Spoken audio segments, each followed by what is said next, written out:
자, 19번 이야기 봅시다. 다음은 우리 동네 학생 38명이 사과, 배, 감, 포도, 수박 중에서 가장 좋아하는 과일을 한 가지씩만 선택하여 만든 막대 그래프의 일부입니다. 그랬죠? 감을 좋아하는 학생이 가장 많고 감을 좋아하는 학생이 가장 많대요.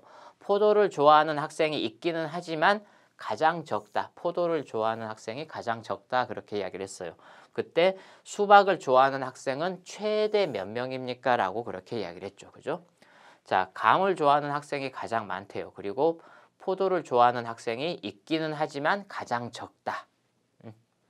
자, 그러면은 이제 생각을 해봅시다. 지금 동네 학생 모두 합하면 지금 38명이에요. 그죠? 38명인데 감을 제일 좋아한다 그랬죠.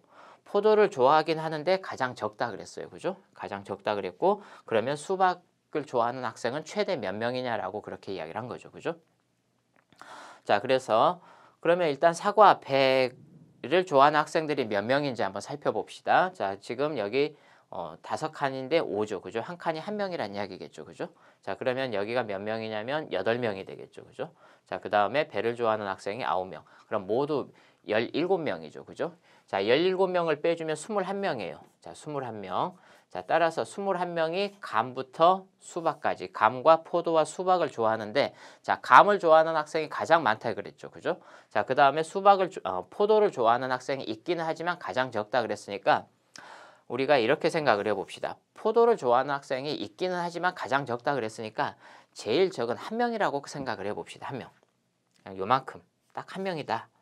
한 명이라고 생각을 해봅시다. 그러면은 20명 그래야 감이나 수박을 좋아하는 학생이 많아질 수가 있죠. 그래서 포도는 가장 적은 한 명이다라고 그렇게 생각을 해봅시다.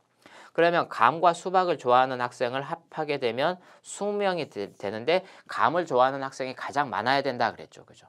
감을 좋아하는 학생이 가장 많아야 되고 근데 우리는 또 수박을 좋아하는 학생이 가급적이면 많게 생각을 해야 되겠죠. 그죠?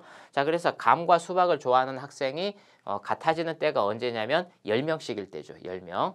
근데 10명인데 감을 좋아하는 학생이 훨씬 더 많아야 되니까 수박을 좋아하는 한 명을 감으로 이렇게 보냅시다. 그러면은 감은 몇 명이 되냐면 11명이 될 수 있죠. 11명.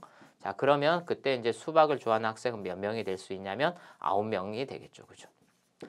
그러면 포도를 좋아하는 학생도 한 명, 그 다음에 감을 좋아하는 학생이 가장 많게. 자, 그래서 우리가 수박을 좋아하는 학생은 최대 몇 명? 9명까지 이렇게 생각을 해볼 수가 있겠습니다.